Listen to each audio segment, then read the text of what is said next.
Welcome to the Seriously Social podcast with your host, Simone Douglas. Our guest today is Ally Nitschke from Made for More. She talks with Simone about motherhood, self-care, and how bosses aren't always leaders. So, hi, Ally. Thanks for joining me today on the Red Chairs and this episode of the Seriously Social podcast. Thank you so much for having me. I'm very excited to be here. My absolute pleasure. So, tell me a little bit more about Made for More and what's brought you to the Red Chairs today. Yeah, awesome question. So, how I ended up founding Made for More was a few years ago, or nearly 15 years ago now. Actually, I hung up my ballet shoes as a professional ballet dancer. Funding got cut here in South Australia, so I went out and got a real job, and somehow, from my dance background, found my way in the banking and finance sector, and I absolutely loved it. I loved the people, I loved the challenge, I loved the teams that I worked with, and I really loved the work. And as is normally the way when you start doing a good job at something, you get promoted. So I found myself becoming quite successful, which was great. And then about 10 years ago, I was handed the keys to go and open up my own branch and recruit my own team. I was in my very early 20s and full of enthusiasm and optimism and ready to conquer the world. So I went and did that and got to hand select my own team, which was amazing. In fact, one of my team members is my husband and has been for the last 13 years. So I like to remind him of that sometimes. But then the GFC hit in SA and in Adelaide, and of course banking and finance wasn't a great place to be working back then. So because the team was going so well, they were all promoted and we were disbanded, and then I was fronted and sort of shifted to another branch and was fronted with a wall of 14 women who were super unimpressed to see me, unimpressed with their current manager, with each other. They hated their job, hated just really, really toxic situation, very unhappy. And that was probably my baptism of fire into, leadership, tough conversations, how it is that we can turn around toxic cultures and toxic workplaces. And then about 5 years ago, I went and had 4 kids in 5 years. So I've got 4 little boys. Such a brave woman. Yes. There's a lot of boys in my house. Yeah. And that was a real, chance to reset and go, okay, well, what am I going to be doing career-wise moving forward? And that's where Made for More came from. Yeah, cool. Yeah. It's I find that whole thing about walking into toxic cultures in business really fascinating, because I spent 9 years working for ALH Group, and that was my job, was to fix broken pubs. Yep. And it was always, you had to start with the people. If you couldn't open those lines of communication, you weren't going to get anywhere fast. What kind of advice would you give to a business owner or a manager that has acquired or been sent into a business when they do walk into that wall of unhappy people? Where do they start? Yeah, good, really, really good question. And it is unfortunate sometimes, probably more unfortunate when you are given or gifted or inherit these types of teams, but it certainly is something that you can work through, and a lot of it is around getting and building those relationships with people on a one-on-one basis, finding out what it is that is making them tick, a TikTok maybe, finding out what it is that's making them feel so unhappy and how you can turn that around. So finding out what their motivators are. I talk a lot around love language, what is it that they are missing, because most people want to go to work 30 hours, 40 hours, however many hours a week, and have a good time. No one's like, what I really want is a job that I just hate every day. No one's saying that. So really having some honest conversations with those people, and then addressing the behaviour rather than the person. Yeah, no, that makes sense, because the first thing I used to do every pub that I used to go into is I would call a whole staff meeting, and I'd ask every staff member to write me a letter. That I said, look, I'm going to read this and I'm going to action it, so I need you all to write me a letter, and I want to know 3 things. Why do you choose to come and work at this hotel? Because you wake up every morning, you make a choice. You could go work at the hotel down the street or the one up the road, but you choose to work here, and I want to know why. Why do you choose that? What are the 3 things that you hate about working here, and how would you fix them if you were in charge? That's good. And then what are the 3 things that you absolutely love about working here that you don't want me to change? Yeah. And I'd give them 3 days to put some serious thought into it, and I'd go, all of your letters need to be on my desk in 3 days. It's not negotiable. If I don't have one, I'll come asking for one.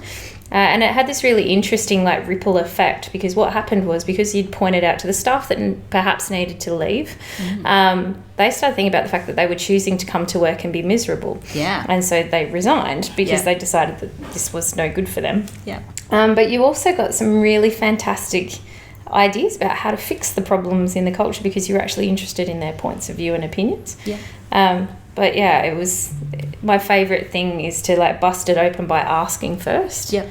But when I was very young, I used to go in there and go, "You're broken. This is stuffed." You know, like we'll call HR and becomes a HR issue. I love that you use the letters to actually start a conversation around what could be fixed, because I think that then you can also give and empower your teams to start coming up with solutions for those types of things, and then it's more led by them. What do you think is the biggest fear, or the most common fear that you encounter in leadership roles when it comes to those courageous conversations? Like, why do we avoid them?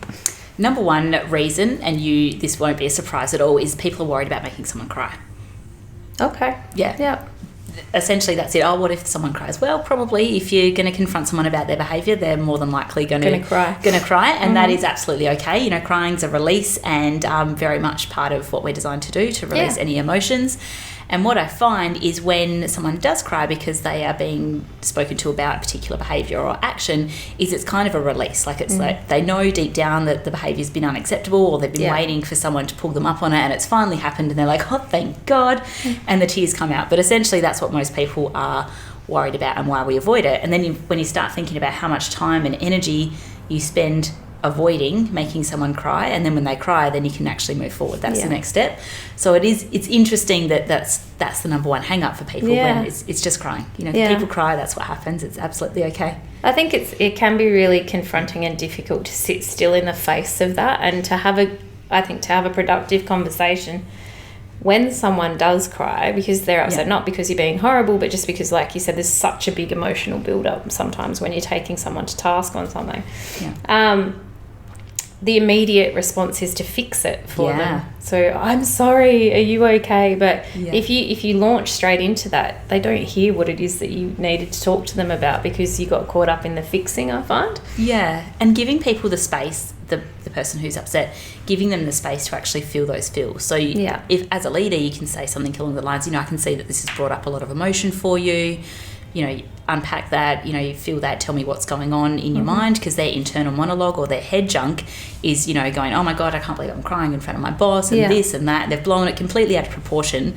They're just crying. It's just tears. It's an emotion. It's a release of an emotion, and being able to hold the space for those people and just sit there and be with them while they are unloading all of these emotions that they've probably been holding on to for quite some time is some pretty powerful stuff. Yeah. So what are some of the things that as a leader, and I prefer the word leader actually to boss, really, but if you're someone that's leading your team, whether it's in a business or whether you own a business, that can take a lot of mental and emotional toll in terms of holding space, holding energy, keeping everyone going in the right direction. What are some of the things that you put in place for yourself when you were managing all these really large teams, or even now, to take care of you? Yeah, certainly I've improved this over time. Back in my early 20s, I would say I was not good at it. I pretty much survived on Red Bull and Twisties, which wouldn't recommend, by the way. It was not a healthy place. But I think, you know, we talk about self-care a lot more these days. It gets a lot more airtime, and I think there's a common misperception that self-care needs to be a day at a day spa, or you know, like a weekend away, or a luxurious escape, whereas it doesn't need to be that at all. So self-care is actually doing something solely and selfishly just for you. As I mentioned, I've got 4 young kids, so if I can have like 5 minutes every day, and it's around consistency as well, so 5 minutes every day where I actually get to have a hot cup of tea and I can enjoy that for what it is, as opposed to just using it as a warm beverage to drink. So actually have a bit of intention around it. I also practice gratitude daily, and I think that has a huge impact on my own mental well-being. So the more that you, as your reticular activation system goes, the more that you start focusing on all the things that you're grateful for, the happier you are. And I think as leaders, we need to be practicing that as our own self-care practice, but it's our own responsibility to make sure that we are looking after ourselves first. Yeah, so that we can lead everybody else. Yeah. That makes total sense to me. So about 2 weeks ago now, I finally bought myself an infrared sauna. Like, I've been waiting for 9 years to get this thing. It just goes to show how good I am at putting off taking care of myself. Yeah. But I have this magical thing now the week that I have the kids, because they're with their dad half the time. So the week that I've got the kids, I pick them up from school. Yep. They come home because they're 10 and 13 now, so they don't really need my attention until tea time, nor do they want it half the time. And I go and get in the sauna for half an hour. So like at 3:30 in the afternoon, and it's like quiet. No one's talking to me. My phone's not dinging. Things aren't happening. So that thing about, you know, just finding that quiet space to go, actually my life is really good. Yep. You know, isn't it amazing? You know, I saw this really beautiful thing or that really beautiful thing, and I always got taught by my grandmother forever ago to find beauty and awe in tiny little things. Yeah. So whether it's the colour of a plant or the way the sun hits the ground or whatever it might be. Yeah. But yeah, if you live in that space, it's almost like buffering yourself with magic that people can't really like get through or get past. Yeah, water off a duck's back. And I think what you said, like, you know, there is so much in nature that when you actually stop and think about it, you're like, actually, that is fascinating. And then the more you start noticing it, the more you recognise it in other places where you weren't even looking before. And yeah, there's a lot of good stuff going on. Yeah, for sure. What do you think is the biggest challenge in what I'm finding is today in business, it's almost our way of doing business is evolving. So we always got told, or I got told in finance probably the same, you know, it's a numbers game. Here are your profit lines, here are your margins, this is what you've got to do, here's your wage percentages, etc., etc., etc. And then I had my own businesses, and I found that, yes, you need to be aware of all of those things, but if you can get the culture right, if the people within your teams know that they're the most important thing and that they make or break the success of the business, that the rest of it takes care of itself. But that's not a natural place to start, but it's becoming a natural place. Does that make sense? Yeah, I think there's probably a lot more research and a number of papers that have been written around how to improve culture, because we know that culture impacts high performance. Most businesses at some stage want to be high performing, whether it's revenue building or impact. It's essentially they want to be better at what they're doing. So the number one contributing factor for high performance for teams is culture. And then the number one contributing factor for culture is leadership. So if we can think about a waterfall effect, so it starts with leadership, then flows into culture, culture then flows into high performance, reverse engineer that we want high performance, and really start focusing on that culture. And then it's more around, this is just the way that we do stuff. So when you're building a culture of resilience and empathy, it's you have to start practicing what it is that you want to be, as opposed to being it before you start practicing it. Yeah, no, that totally makes sense too. I think one of the best pieces of advice I got given years ago when I was like in my 20s and first getting into management and really had no idea what I was doing. Yeah, who does? I wasn't a great people person back then. I've learned a lot since then. But, you know, it was about never be afraid to make yourself redundant. Yeah. That's actually your job as a leader, is to let everybody else shine so brightly that you're surplus to requirements, really. Like you're still there and doing all these amazing things, but if you went and played with a bright shiny object over there tomorrow, this would still have its own cohesiveness. Yep, 100%. So if you as a leader can empower your staff to take your job, that's amazing. That's an amazing show of leadership. What kind of advice would you give to the leader that's struggling to let go and is still living in a little bit of micromanagement land and, you know, like looking over people's shoulders a lot? What kind of advice could you give to them? Yeah, that's a tough one. And micromanagement is one of those things that we know we shouldn't be doing it, but somehow accidentally all of a sudden you are micromanaging. Yeah. So, yeah, letting go of the ego that's surrounded by needing to know how to do everything and needing to know where everything's up to. And actually you can do it as a test until you start to recognise that your team are fine without you. So if you are a micromanager, actually actively start giving away some stuff, start delegating more actively and not following it up. So just see what happens. Nice. And you can do it as a practice activity. And just watch your stress levels climb. And then, but you're right though, because then you work out that the sky didn't fall in. Yeah. That the customers were still happy, that everything still got done, and you got something off your plate. Yeah. And then, I find once you build the empirical evidence, although then you've got, you know, like with personality profiling and things, so DISC is one that I work with a lot, And my stress response or stress type is high D. Yeah. And so I'll sometimes, if I've got too many things happening in all the businesses, I'll walk into my general manager tomorrow and I'll start firing questions, and she just gives me a look now. Yeah. Yeah. And I go, I'm doing the things, aren't I? And Yeah. she's like, yeah, can you leave my office now, please? Oh, see, and that's Okay. great that you've got that relationship where you can say, actually, Yeah. you're coming in a bit hot, let's cool Yeah. it down, and you can recognise that then that is what has happened. So I think that's really interesting what you said about the personalities and DISC. I'm a high D as well. Is the more that you know about yourself, the better you're able to regulate yourself. Yeah. So what you don't know, right? So there's a whole bunch of resources. There's this thing called Google where anyone can find out pretty much anything and do a whole bunch of free personality testing. There's a great one that's based around Myers-Briggs called the 16 Personalities. Oh, okay, yeah. It's free, it's online, it's beautifully written, comprehensive, beautifully illustrated, and it gives such a comprehensive report on your strengths, weaknesses, what kind of personality you are. And I use that as one of my tools for when I'm running workshops, and it's really interesting, especially new leaders. They're like, oh, I didn't know that this was unique to me, and that's kind of cool. And here's my area that I need to work on, and I didn't know that that was a thing either. And it is, the more that you know about yourself, the better that you're able to manage yourself. Yeah, absolutely. I found another tool that I discovered a couple of years ago that I found fascinating was the Gallup Strength Finder. Yeah. So what that helped me to figure out was the missing elements that I needed to recruit for, because they weren't my strengths as well. Right. So I think you do have to have that balance of, understanding what your team's about, understanding what you're about.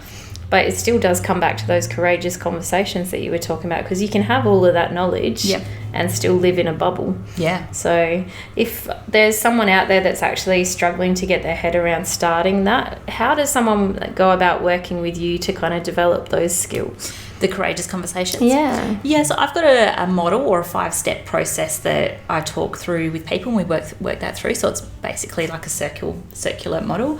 And the first one is like figure out what the stories are that you're telling yourself. So how much of it is fact and how much is it something that you've conjured up in your mind, and a story that you've perhaps blown out of proportion, some assumptions that you've made. So get clear on what it is that's pretend in your head.